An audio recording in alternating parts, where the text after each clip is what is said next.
Welcome back to Can I Kick It? It's your boy Alexander Ray, and I'm sitting here with Pablo Fuentes. All right. Well, one of the founders, along with Sean McDermott, of the Cosmic Songwriters Festival out of Bloomington, Indiana, via Austin, Texas. That's right, yeah. Yeah, you're a new father, man. I am a new father, yeah. Yeah, twins, no less. Twin boys, yeah. Congratulations, Thank man. you so I couldn't much. be more happy for you. I just want to talk about the good work you guys are doing with the Songwriters Festival. How did you meet Sean? Sean and I met, so I sit on the board of the Busker Chumley Theater, Cool. which is the historic theater there on Kirkwood, right a half block from the square in Bloomington.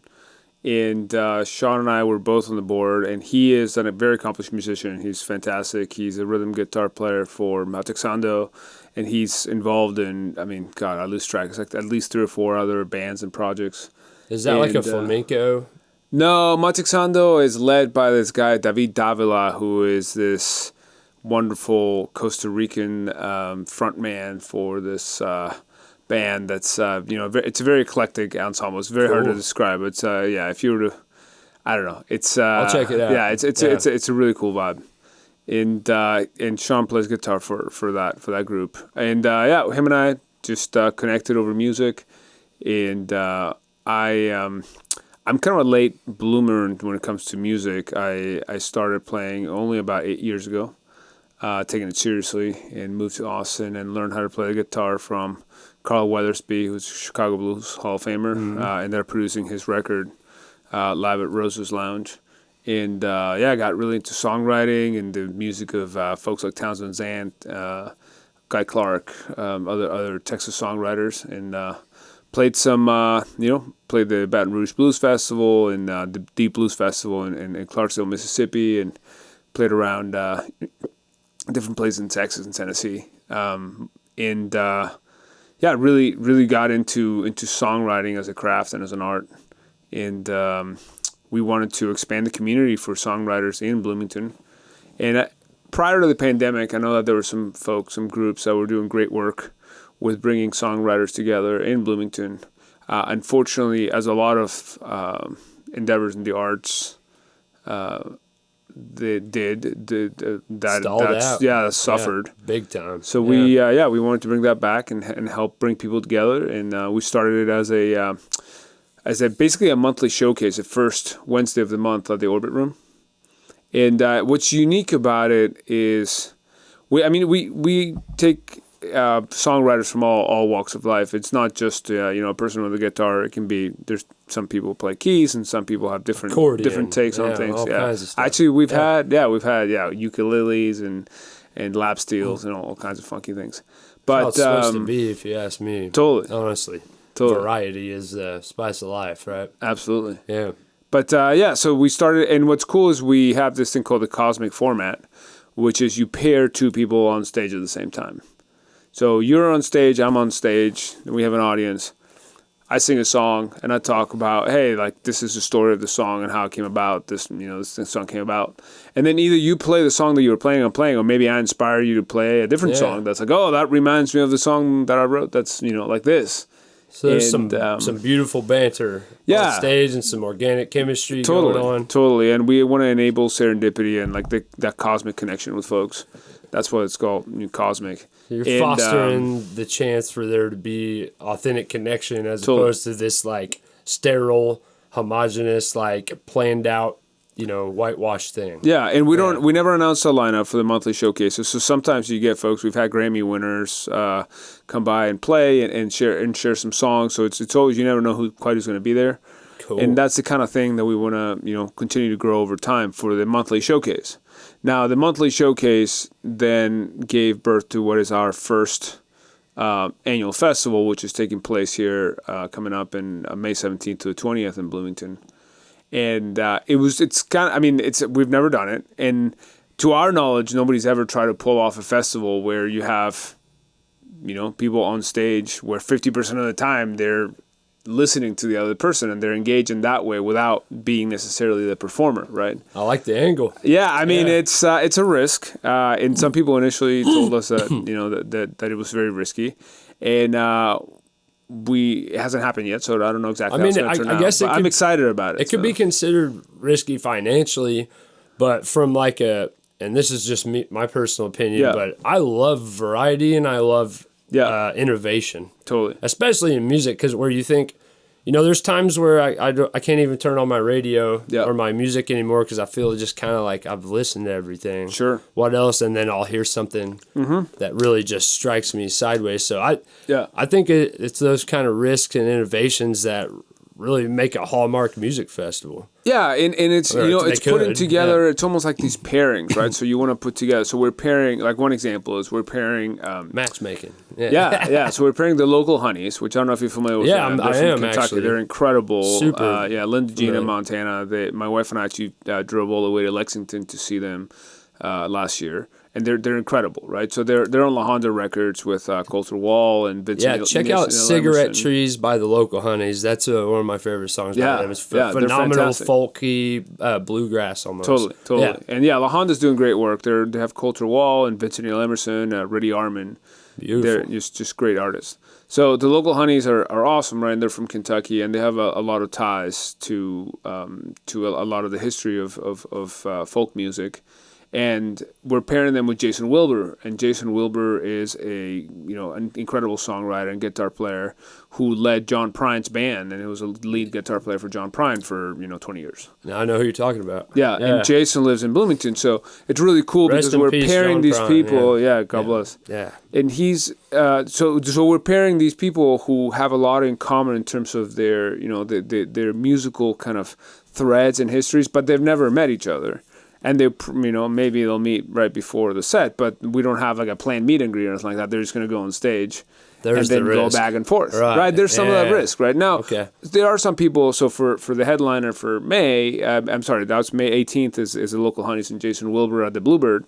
For the May 20th show, we have S.G. Goodman, who's from Kentucky, and she's incredible. She's opening for Jason Isbell's next tour. Paired up with Aaron Lee Tasjan, who's an incredible musician as well. And they actually know each other from before, and they've played together before. So that one's like, hey, we talked to their agents, and we figured out, like, hey, what would be a really cool pairing? And we figured out, okay, this would be something that would really work. No-brainer. Yeah, I mean, again, until you pull it off, I don't know that anything's ever a no-brainer. I don't know, so knock on wood on that. But definitely we're excited about that. Or Friday, for example, the headliners are... My wife and I got married in Montana and met this guy Costas. And Costas is not a household name, but he is a writer that is in the Nashville Songwriters Hall of Fame who wrote hits for Patti Loveless and Dwight Yoakam, right? A songwriter. Yeah, so he's like a songwriter. Yeah. And then he's paired with Helen Darling, whom I got introduced to by Costas. And Helen wrote for Tim McGraw, and she has like a whole bunch of awards to her name. So we're putting them together. And like Friday is a smaller venue. It's the Blockhouse. But that's like more like a, nerd out on songwriting night. Yeah. And then obviously the bigger venues like the Bluebird and the Busker Chumley. Obviously, we're also going to nerd out on songwriting. And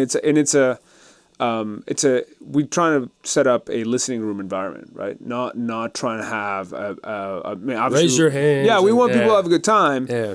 But it's meant to be hey, like where people are sharing their art and their craft and enjoy that and be with them. That's a beautiful thing, man. Like basically you're creating a fertile environment for more art to be created. That's the idea. Yeah, that's the idea. To create. We call ourselves kite builders. Like the wind was already there. We're just building a kite that allows us to fly that kite. We want to enable people to be like, hey, that's a place where I can go and practice my craft and practice my art and see that as a beacon. I see a lot of parallels here with what you're doing with stand-up comedy. In a lot of ways. I mean, I honestly like there's something about stand-up comedy or like the open mic culture that is really interesting because you kind of have to go up there and eat it a little bit sometimes, Like so you're not going to get the, and that's where artists kind of develop their thicker skin, and then because of that, right? In turn they become more willing to take risk, which leads to better innovation. Totally. And development in their style. Yeah, and there's a difference for us for the showcase. So neither the showcase nor the festival are an open mic. We both have to apply, and we want you to show that you've spent some time working on your craft, working on your instrument, and then and that you've had some recording of a song or something like that. It doesn't have to be anything huge. It can be, you put out a YouTube video, or you have something on Spotify, or anything, anything like that shows like, hey, here's what I do, right? And we want people to, be relaxed, but also take it seriously. It matters how much time you spend working on the craft. Surprise, surprise, has an impact on the quality of the final product, right? And all of us that have gotten to the point where we can, sing and play at the same time, I've had to spend a lot of time just woodshedding and frankly, sounding not that great until you end up developing your sound. So we want to encourage people to do that. And for the monthly showcase, we do encourage people to bring new stuff they're working on. So like something could be like a half-finished song or something. Like I've certainly sometimes written a song for that showcase where I still have to read the lyrics off of a piece of paper because I don't have that memorized. It's a brand new song. For the festival, we're trying to, we still want to encourage collaboration and all that, but we want to put on a good show and make sure that people have really worked on their show and deliver that performance. So probably less focused on the workshopping aspect of it. But yeah. Does the party ever carry over to jam sessions afterwards? I mean, I could see that there's happening. people who've met each other, who've co-written, people who've met each other and done, different songwriter circles and things like that through Cosmic Songwriter. So originally, we called it the Cosmic Songwriters Club. Now, it's evolved. Now it's just called Cosmic Songwriter. Yeah. And we are actually an Indiana nonprofit. So we have 501c3. We incorporate as a nonprofit. Beautiful. Which has allowed us to get some, some sponsor money. So we have a lot of great sponsors for the festival. Visit Bloomington is helping us a lot. Man, Bloomington couldn't be a more appropriate place to do something like that. I mean, especially in all of Indiana. I know that you're probably not from here, but that the rest of the areas around Bloomington are less inclined towards art, any kind.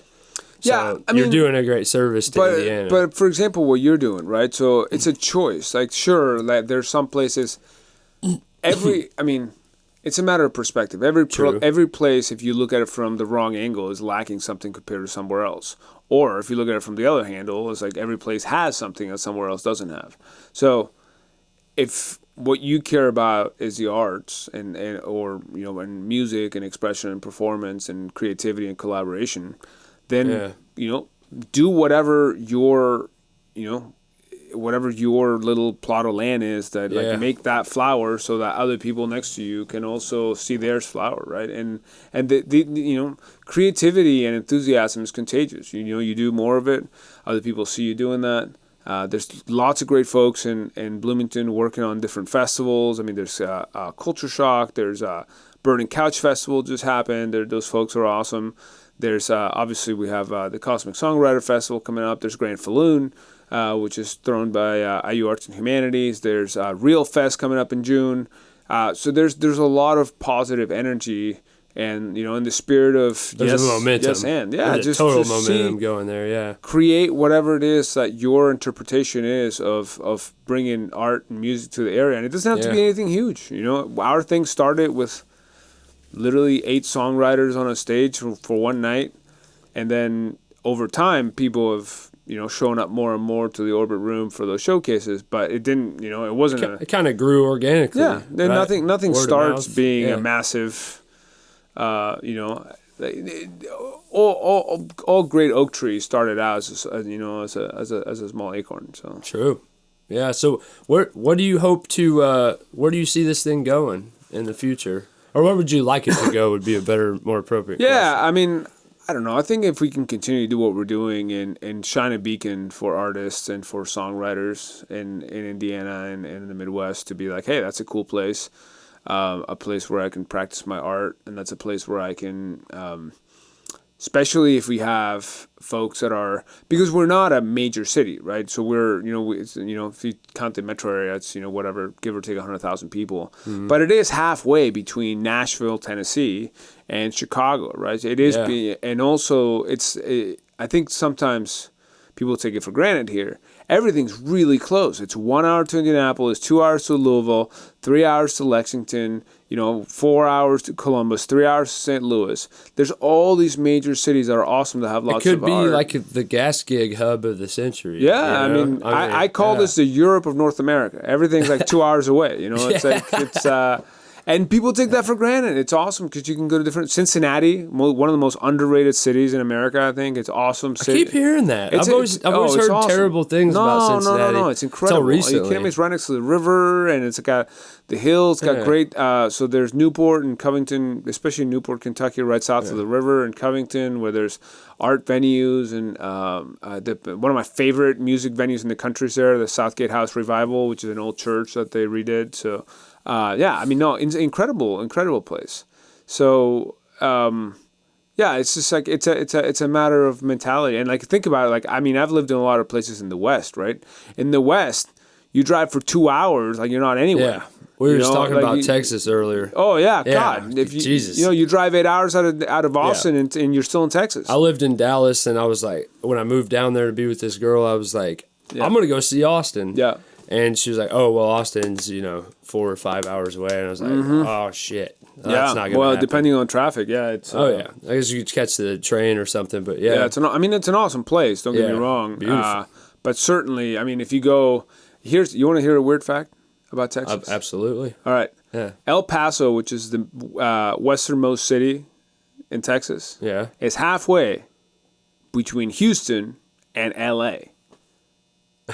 So L.A., you have to go through those maps are warped. Yeah, so you have to go through through all of New Mexico, all of Arizona, and the curvy part of California to get to L.A., the wide part of California. Straight flat shot too. And that would get you that same amount of distance would get you to Houston, which is not even all the way. There's Beaumont, there's other places that are further east in Texas. God bless Texas. Yeah, it's a big place. Yeah, I loved it down there. It was so. I don't know, maybe it was just my perspective coming from a small town, heading that direction, that was just so freeing, but it just felt so free down there. Totally. I don't know. Do you have any grief about leaving there? I guess... I have a lot of friends there, and I still have a lot of connections. Actually, my producer friend, Nick James, him and his partner Paige have a band called The Reverend Few, and their duo... iteration or instance of that band. They're playing at the festival, so they're coming up and playing. Beautiful. Cool. Jaimee Harris, whom I met in Austin, she is Mary Gaucher's partner. NPR just called her the new queen of Americana. She's playing at the festival on Wednesday. Cool. At the Orbit Room. And I still have a lot of connections and a lot of ties there. So that's a good thing. Yeah, oh, absolutely. No, I love Texas and the spirit of Texas. And like you said earlier, dude, everything must change and... Things change, things move, make the best of it, and it could be a benefit. Yeah, totally. Yeah. That's a great, beautiful, positive perspective. Yeah. So I listened to a little bit of your music on YouTube. It seemed like you're used to playing small, intimate rooms. One of the questions that popped up kind of to me was, do you prefer small, intimate settings? Yeah, I used to. So the stuff on YouTube's kind of old, actually. So I used to play more seated in smaller venues and stuff like that. I think there's actually a clip there about when I was playing at the Old Quarter in Galveston, Texas. The one, So I've started to play more standing recently and more with a trio too. So I'm playing, the Big Woods out of Nashville, Indiana. The big, so I'm playing the outdoor amphitheater there in September. Yeah, I've been there a few times. Yeah, it's cool. Pretty spot. So I like, I do dig the connection with the audience in small venues. And then sometimes you do want to play, and rock out, especially when you, so when you play by yourself. That's what I was going to ask next. You have to keep, you have to keep the rhythm going with the thumb. You want to play your lead lines. You want to remember the song, perform the song and connect with the audience, right? Playing with a trio opens up this whole new world. All of a sudden, the rhythm section and the bottom of the experience is being held down by the rhythm section. Well, you've got energy flow from beside you, behind you, and in front of you at that point. So your spirit is kind of spread out. Yeah. And I have a new record out. It's called Gas Station Denim that just came out a few months ago. And that's probably closer to the stuff that I'm doing now. I should just put up either, I don't know, take those down or put new videos on YouTube. I should probably just, I'll record some stuff that's more current and putting up on YouTube because that's. I was just trying to do a little background, totally. But it's I could tell that you really love old school blues. Totally. Like, jumping on the line kind of stuff. Like, yep. That old school grimy stuff. And that's what I love. Like, I'm a huge Black Keys fan. Yep. And I've been getting gritty lately and fuzz boxes and all that. But totally. I still love a good acoustic with 4 strings sometimes. Oh, I like that fucking freestyle and get weird. And really pour my heart out. Mm-hmm. I mean, I guess, do you prefer playing alone, though? I mean, it's totally different. Yeah, it's a different experience. Different language almost. Yeah, when you play alone, like it's actually it's freeing in a different way. When you have a rhythm section holding the entire container together, it's freeing because you can play within that container and like come out going solos, or like the bass can keep the song going and you can get into it. Whereas when you're and you can even stop playing altogether and just have the dum dum dum, and you just like look at do that. If you stop playing when it's just you, it's silence, so which is a device you can use. Not often. But you gotta be super mindful of what you do with it, right? So I do like playing. I would say about 2/3 of the shows I play these days are solo versus 1/3 with the band. Right. And are you working on your songs when you do those solo shows? I mean, do you go out there with the song prepared and sit down and say, this is the song that I'm presenting, or do you allow variations to bridges and verses and try a new verse out? There's sometimes, I don't know about new verses, but there's definitely different interpretations and different ways to put things out. And I'm very conscious of how I designed the show from the perspective of the arc of the show. So I want to I start with a specific type of a theme tune to bring some people in, and then there's songs that are more like on the folky side, and then you like bring it down, and then really end with a kind of more raucous electric sort of setup. So there's an art to designing a show that is honestly a never-ending. It's a never-ending quest to figure out evolution. How to improve that. But I do think about that a lot, and I would say. Blues is all improvised anyway, so there's definitely a lot of things that are different from every show. A lot of corrected mistakes. It's a beautiful thing. Sure. Yeah. There's no mistakes in the blues. There just play. Go. If you, what is it? This is going to be apocryphal, but I think it was Miles. One of the jazz greats said. I think it was Miles Davis, but it probably wasn't. But he said if you play the wrong note, just play it twice. Yeah. And then it's like, heck yeah, like that's you played the wrong note. No, you didn't. Yeah. Exactly. It's like, oh, that's a flat. No, let's do it again. It's dissonant. Oh, okay. Yeah. He's setting up the flow. So all right, man. Well, we're gonna take a break real quick. We'll be right back with Oso. All right. Hey guys, welcome back. Still here with Oso. Oso, I want to talk to you a little bit about. Look at this beautiful poster. First of all. Awesome. Yeah, my wife was a graphic designer. She worked for about 10 years doing posters for Live Nation national touring artists. So oh, wow. She knows what she's doing. Yeah, she's really, really good at this. How did you guys arrive at the cosmic kind of theme? Yeah, it was, so my wife and I met at a coffee shop called Cosmic Coffee. And it was also a way to, kind of like, enable serendipity and have cosmic connections between people. We thought it was a cool, there's some references to the Cosmic Songwriter. Some people call that, I think Graham Parsons. There's definitely a lot of. I was actually surprised, honestly, that the domain was available. We have cosmicsongwriter.com, and we have all the social handles and all that. So it was meant to be. So when you went into the 501c3 thing, sure.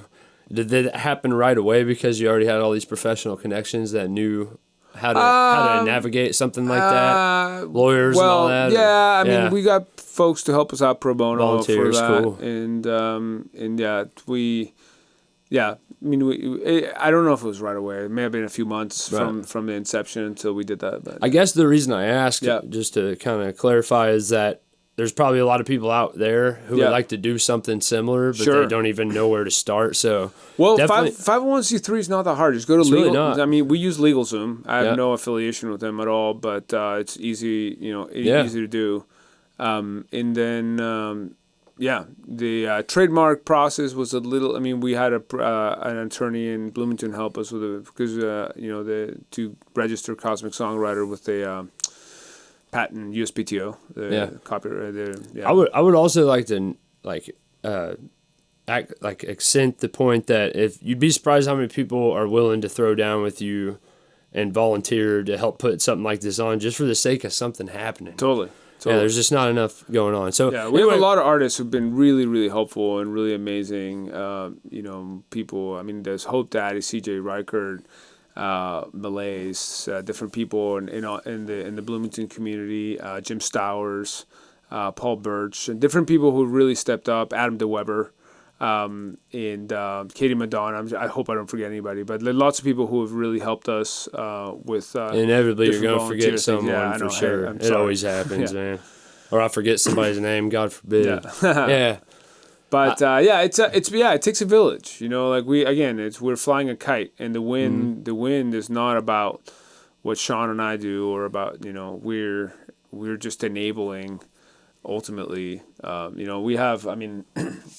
On this poster here, there's about 30 performers, and about 60% of them are local, and about 40% of them are national touring acts, also the venues. I mean, I would be remiss if I didn't mention. So there's every venue here is represented in some way, like we pay homage to it. So that is actually part of the Blockhouse's logo, that focus, that spotlight right there. This represents the city of Bloomington, which owns down the Switchyard Pavilion. This is the kind of lamp, if you've ever been to the Orbit Room, the kind of lamp that you see at the Orbit Room right there. It's like a spaceship. That is actually part of that bird, is part of the logo, the Bluebird.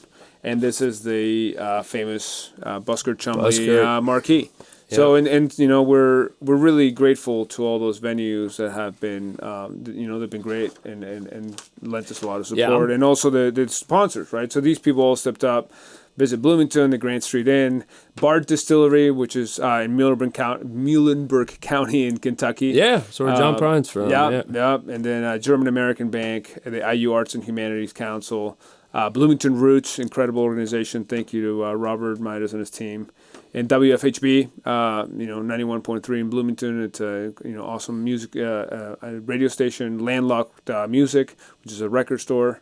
And then Ardent Instruments, our friend Nick Romy, who, if you're at all interested in fixing your guitar or getting an old cool vintage guitar, go check out Nick's shop. So. Cool, man. All right. Yeah, I wanted to make sure that all those people got. No, understood. I think it's amazing how much people are willing to come together to make something like this happen. Totally. Sponsor wise, a lot of people tend to think of businesses as like these unfeeling kind of. Businesses. And I mean, listen, not everybody's going to say yes. Like, I'm showing you the ones that are really, said yes and supported us. I got a lot of no's. And I got a lot of no's when I was trying to book people. Yep. And guess what? Nothing that's cool is easy and doesn't come with a healthy dose of rejection. So it's you just got to go out and do it. It's worth it. Yeah, it's been worth it for me, and we're on year 3. So I look forward to this is awesome. Thank you so much for doing you guys next year. It's been a pleasure to meet you. If you guys need anything from Conscious Effort or us over at Electric River Jam, let us know. No, I really appreciate it. And if people want to buy tickets, they can go to CosmicSongwriter.com. And CosmicSongwriter.com/festival is also a great place where you check out everything that's going on. Facebook and Instagram. And then also there's a playlist on Spotify for where we feature artists who are going to be playing at the festival. I'm on it. I have it. All right, man. Take care. Thank you. Hey, thanks for watching, guys. We'll be back. Everybody take care. Be good to one another. Peace.